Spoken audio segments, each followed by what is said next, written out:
ዛሬ እንግዲህ ነገሮች ሁሉ ለሀይሚ ግልጽ ሆነውላታል። ለዛውም ደግሞ በጣም ነው የደነገጠችው። ምክንያቱም እንደዚህ ይላል ብላ አልጠበቀችም ነበረና የዳኒ መቅለብለብ በጣም ይገርማል። የጅብ ችኩል የላም ቀንድ ይነክሳል አሉ።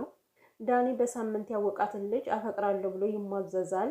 ብሩኬ ጀግናው ሸበላው የሀይሚ ንጉስ ደግሞ አመት በሙሉ ጥብቅ አድርጎ ክብክብ አድርጎ አስከብሮ የያዛትን ልጅ ፍቅሩን እንኳን ሚዲያ ላይ ማውጣት አልፈለገም። አንድም ሳይተነፍስ እሱ በሳምንት መጥቶ የፍቅር ስሜት አለኝ እያለ አላንቧረቀም። ሰላም ቤተሰብ እንዴት ናችሁ? ሰላማችሁ ይብዛ። ውድ ቤተሰብ እንግዲህ ያው የእነዚህ ሰዎች ሴራ የታወቀ ነው። በመጀመሪያ ሀይሚና ብሩኬ በፍጹም አይለያዩም። እንደዚህ አሁን እንኳን በቃ ሴራው ገባቸው። ሀይሚን ብትሆን ሴራው ገብቷታልና እንደው ሀይሚ መለየት የምትፈልጊው እውነትም መለየት ስለፈለግሽ ካልሆነ በስተቀር ዛሬ ግን ነገሮች ሁሉ ግልጽ ነውልሻል። ስለዚህ ከዛ ሀሳብሽ ትቆጠቢያለሽ ብዬ ተስፋ አደርጋለሁ። እንግዲህ ወደ እነዚህ ሴረኞች ስገባ ደግሞ ሁሉም ሀይሚና ብሩኬን መበጥበጥ ነው። ሶሲ ደግሞ አሁን ተነስቶባታል፣ በቃ ከሀይሚ ላይ ማለት ነው። ሀይሚን እንዲንክስ አድርጋ ይዛታለች። ከብሩኬ አጠገብ ማየት አትፈልግም እሷን። ብሩኬ የሶሲ እንኳን ባይሆንም የሀይሚ እንዲሆን ግን አትፈልግም። በቃ ሀይሚን ማራቅ ነው የምትፈልገው። እንዴት ሲያደርጋት እንደነበር አሁን ቤስት ፍሬንድ ነሽ አንቺ። አይ ቤስት ፍሬንድ አላየንም። ተመልከቱ ማሂን እንግዲህ እንዴት እንደምታለቅስ እንዳይለያዩ ብላ ማለት ነው። የሶሲ ቤስት ፍሬንድነት ደግሞ ብሩኬን ህይወቱን ማጥፋት ነው ፍላጎቷና እኔና ሀይሚ ተለያይተናል ወስነናል ሲላት እኮ ምንም ማድረግ አልችልም ማለች። ቢያንስ እንደ ሰው ብታስብ ማለት ነው። አረ ተው አትለያዩ፣ ተው ነገሩን በንግግር ፍቱት እኮ ማለት ትችል ነበረ። ከዚህ በፊት በእርግጥ ሞክራለች፣ ግን ቢሆንም በዚህን ያክል እንደዚህ የኔ ህይወት ከተበጠበጠ የአንቺንም ህይወት ልበጥብጥ ማለት ፈጣሪም አይወደውም። እና እንግዲህ ይሄ ኩርንችት ተጠርቶ እንደመጣ ከብሩኬ ላይ ነው ያፈጠጠው። ማለት ለምን እንትን ትላታለህ? ለምን ትገፈትራታለህ? ምናምን ነገር ምን አገባ? ምንስ ቢያደርጋት የብሩኬ እስከሆነች ድረስ እንደፈለገ ያድርጋት፣ አንተ አይመለከትም።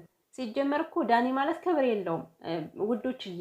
ሶሲ የምታደርገው ነገር ሁሉም ተንኮል ቢሆንም ግን ሴት ስንባል ደግሞ ሁላችንም ሴት ነን። ምናልባት ስራችን ነው ሊለየን የሚችለው። ስለዚህ ለሴት ልጅ ክብር ቢኖረው ማለት ነው። እሱ የ4 ዓመት ፍቅረኛዋ ነው አይደለም? ግን እሷ እያለች ሌላ ሴት ነው ከዛ ጋር አከብርሻለሁ እንደገናም ደግሞ ፍቅር እንዳለው የሚናገረው። ይሄ ማለት ለሴት ልጅ ክብር የለውም። አውቆ ነው ሀይምን ቢሆን አከብርሻለሁ የሚላት ብሩኬን ለማናደድ የተጠቀመው ዘዴ እንጂ ለማንም ክብር የለውም። ክብር ቢኖረውማ እንደዚህ በሚዲያ ፍቅረኛው እያለች ሌላ ሴት ወደድኩ አይልም። ሲቀጥልም ደግሞ ብሩኬን አስቀምጦ እሱ ስሜቱን መግለጽ አይችልም ነበረ። አንደኛ ክብር የለውም፣ ሲቀጥል ደግሞ ሁሉም ተበታትነው እንዲያልቁ ነው የሚፈልገው ማለት ነው። ሀይሚ ላንቺ ብዬ ነው፣ ሀይሚ ላንቺ ብዬ ነው። ሀይሚ ከጀርባዋ የሆነ ጠላት አላት፣ የሆነ ጋርድ ሊሆን አልክ እኮ። ብሩኬ እኮ ሲናድድ ሀይሚ እኮ ፈጣሪ አይደለችም ላንቺ ብዬ የምትላት በዚህን ያክል የምታከብራት ነው እኮ። እውነቱን ነው። ሀይሚን መሸሸጊያ አድርገህ ሀይሚን ተገን አድርገህ ብሩኬን ልትጎዳ ሲያምረህ ይቀራል ዳኒ። እና ሁላችሁም ሸረኛ ናችሁ። በቃ ውጡ፣ ከህይወታቸው ውጡ፣ አታስፈልጉም። እንግዲህ ዛሬ ያው ብሩኬ በእርግጥ የዳኒ ሴራ እኮ ገብቶታል፣ ግልጽ ሆኖለታል። ሀይሚ ነው ትንሽ አስቸግራ የነበረ፣ ዛሬ በደንብ ገብቷታል ማለት ነው። ደነገጠች፣ ራሷን ሁሉ ያዘች። ምንድን ነው መሰላችሁ ባለፈው ትመችኛለሽ ማለት እኮ በአንድ ወይ ብቻ አይደለም፣ ለምን በዛ ተረዱታላችሁ ስላለች እንደገና አሁን በራሷ የተናገረችው ሊጸጽታት ነው። እና በደንብ ግልጽ የሆነልሽ ይመስለኛል። ያሳየሽ ነገር ሁሉ አቀናብሮት እንደሆነም ትረዳለሽ ብዬ ተስፋ አድርጋለሁ። ሀይሚዬ የምሬን ነው። በቃ ከዚህ በኋላ ልትነቂ ይገባል። ተለያየን የሚለውን ቃላት እየተነጋገራችሁ ነው ክፍተት የፈጠራችሁት። በመጣችሁ ቁጥር ሁላችሁም የምትናገሩት ነገሮች በጣም ነበር ክፍተት የሚፈጥሩት። ከዚህ በኋላ አንገናኝም፣ ከዚህ በኋላ አንቀጥልም ስለምትሉ እነሱ ክፍተቱን በደንብ ተጠቀሙበት። ከዚህ በኋላ ደግሞ እናንተ ልትነቁ ይገባል ብዬ አስባለሁ። ንቁ በደንብ ሀይሚና ብሩኬ። ጠላት የሚባረረው እኮ እርስ በርስ በመጣላት አይደለም። በነገራችን ላይ እርስ በርስ እጅ ለእጅ በመያያዝ ነው። እና ሀይሚና ብሩኬ ደግሞ የከፈታችሁት እጅ ለእጅ ስለተላቀቃችሁ ነው። ከመካከል ላይ ጭቅጭቃችሁ፣ መግባባት ያለመቻላችሁ ለእነሱ በደንብ ተመቻቸውና ነገሩን ማስፋት ፈለጉ። ግን መኑኝ አይሳካላችሁም። ሀይሚና ብሩኬ ነገ አንዱ ነው ሲመጡ እናንተ ታፍራላችሁ። እናንተ ተታረቁ አትታረቁ እንደፈለጋችሁ ሁኑ። እና ብሩኬ ሲናገራቸው የነበሩ ነገሮች እውነት ለመናገር እንባዬን ነው ያመጣው። ማለት የመጀመሪያውን ሁሉ ገና ከመጀመሪያው ያለውን ነገር እያወራ ነበረ እና እንደገና ትናንትም የመጣው በቃ ደክሞኝ ነገሩ ሰልችቶኝ ነገሩን እናቆመው ልል ነበር የመጣሁት እያለ ሲያወራ የሆነ እንባ ይተናነቃል ሲያወራ ማለት ነው። እና ልደቷም እየደረሰ ነው ተብሏል። ሀይሚ በ16 ነው። ስለዚህ የባለፈው አመት ሀይሚ እንዴት ነው ከወንድሞቿ የተለያየችበት አመት ነበረ ለመጀመሪያ ጊዜ ከወንድሞቿ ተለይታ ልደቷን ስታከብር ነው። በዛ ሰዓት በጣም ነበር የተሰማትና ግን ከአጠገቧ ምንም እንዳይሰማት አድርጎ እቅፍ አድርጎ አባብሎ ልደቷን ያከበረላት ብሩኬ ነበረ እና ያንን በማሰብ እንደገና አሁን ከፍቷት እንድታሳልፍ አልፈልግም። በእውነት ውስጡ እየተጎዳ እንደገና ለእሷ ነው የሚያስበውና ነገሩን ትተን በቃ በሰላም እንድታሳልፍ ነበር፣ በሰላም እንዳከብርላት ነበር የፈለግኩት። ግን በቃ እኔ ደከመኝ አለ ማለት ነው።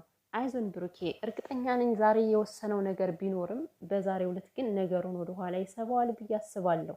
ለምን ይሄ ነገር ከመካከላቸው ሴራ እንደሆነ ስለገባቸው ሁለታቸው ሀይሚና ብሩኬ በቀላሉ አይደለም እዚህ የደረሱት አይደለም። ምክንያቱም አብረናቸው ነው ከዚህ ድረስ የደረስነው እኛም ብንሆን እና በጣም ተፈትነዋል።